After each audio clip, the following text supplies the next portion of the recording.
The Los Angeles Lakers are off to a pretty rough start to their free agency. All the players that LeBron had said he would take a pay cut for has now signed with other teams, and the Lakers haven't done much to bring in any new talent to this roster. We all saw the morning I'm recording this, LeBron did sign for 2 years, $106 million, I believe. $53 million a year. That's not a pay cut. He did take the max, and we are aware he said he would take a pay cut for some players, and now he just signed a max, so it's not looking too good for the Lakers. The Lakers added JJ Redick to be their new head coach. They also had some good draft selections, but they have not added any new players in free agency. That was very crucial for the Lakers to do this offseason, since they need to add depth to pair with an aging LeBron and Anthony Davis. There's now very limited selections they could go with now, but there has been a guy that LeBron said he would take a pay cut to play with, even though there's no pay cut anymore. But it's actually someone the Lakers have been wanting for a while. It seems like for the last few seasons, there has been speculation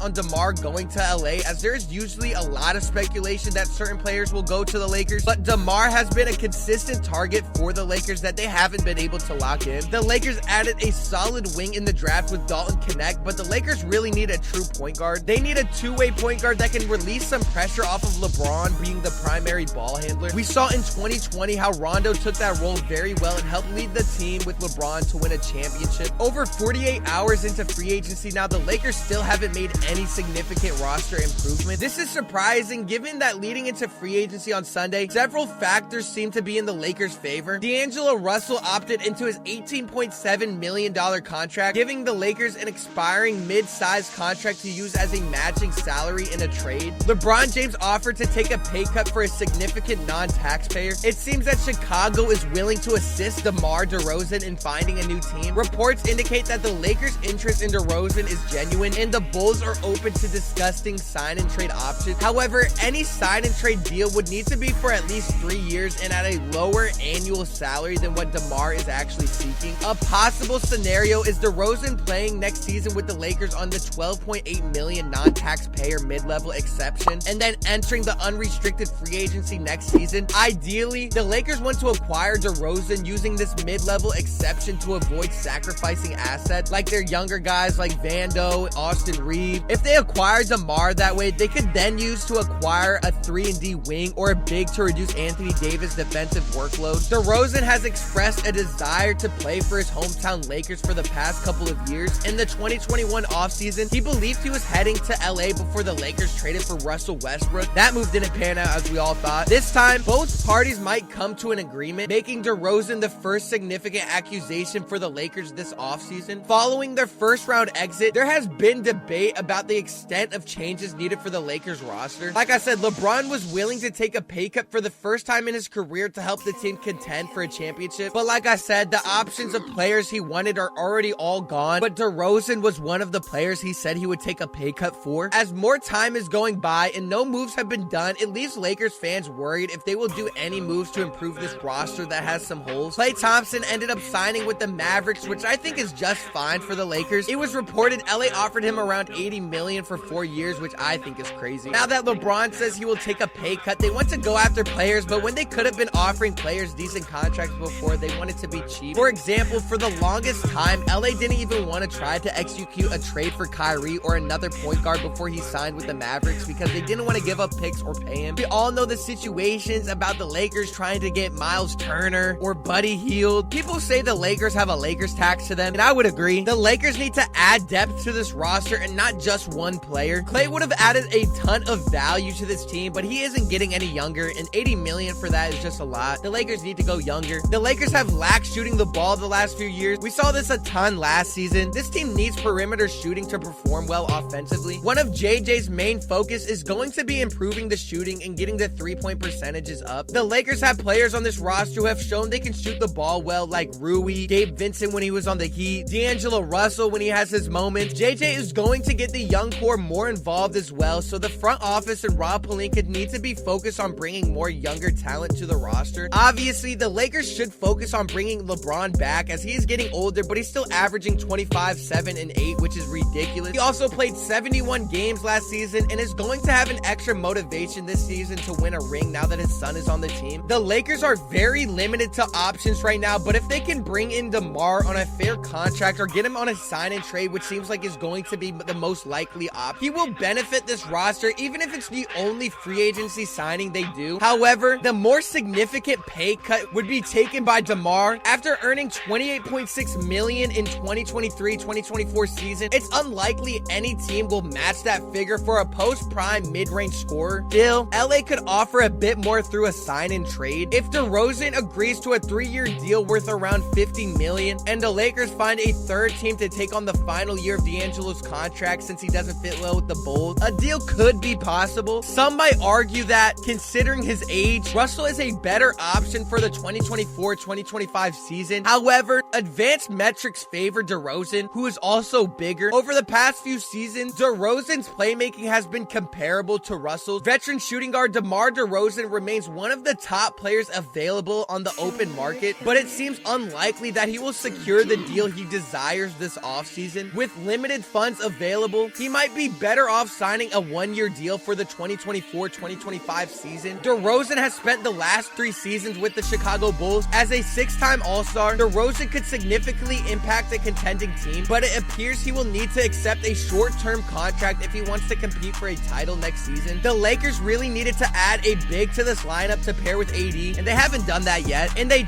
didn't draft a center either, but Dalton Knecht was one of the top prospects in the entire draft class. He'll turn out to be a nice pick for the Lakers, but they still need to add size. Some are even calling it the steal of the draft. If the Lakers are able to keep Austin Reeves, Rui, Vanderbilt, and the young core by adding DeMar would help this roster compete for a championship next season. The Lakers are in a must-win situation, even with first-year coach JJ Redick. The Lakers are very capable of contending for a spot in the finals and even making a deep playoff run, but with the roster they have right now, it won't be possible. They need to make a move this free agency to add someone that's still available like DeMar. The Lakers have been eyeing him for years now. If they can get him on a sign and trade, it would elevate this roster a ton. The Lakers are just a few moves away from being top title contenders. There has been communication between the Lakers and DeRozan's agent. DeRozan, like I mentioned, is a mid-range specialist. He averaged 24 points and 5.3 assists per game this past season. He is also a reliable performer in clutch situations, ranking 5th in the NBA in fourth quarter points per game during the 2023-2024 campaign. He isn't going to be one of JJ Redick's top shooters, but he will help this team. Some would argue he can't stretch the floor, but his veteran experience with his mid-range game would help leverage the offense with LeBron. I say the Lakers need a true point guard so LeBron doesn't have to be relied on so much to lead the offense. He's still playing at a high level, but the Lakers would be doing so much better if they just had someone else to help elevate this offense and help push the pace. DeRozan would do that for the Lakers. So would Trae Young, who I've mentioned the Lakers should try to go after in a previous video. They just need to make a move, whoever it is, but they need to add a guard or a big man in order to fully elevate this roster. Like I said, the Lakers are just a few moves away from being top title contenders, and when you have LeBron playing like this still, you're obviously going to want to compete for a championship. They didn't make moves right away in free agency, but still have opportunities to capitalize on bringing in talent to help their title odds. If you made it this far and you haven't yet, make sure you go down below and you subscribe and you turn on the notification bell so you never miss a Lakers video or any video at all. Comment down below what you think the Lakers are going to do and what they need to do in order to win a championship soon. Leave a like as well. I greatly appreciate it, and I'll see y'all in the next one.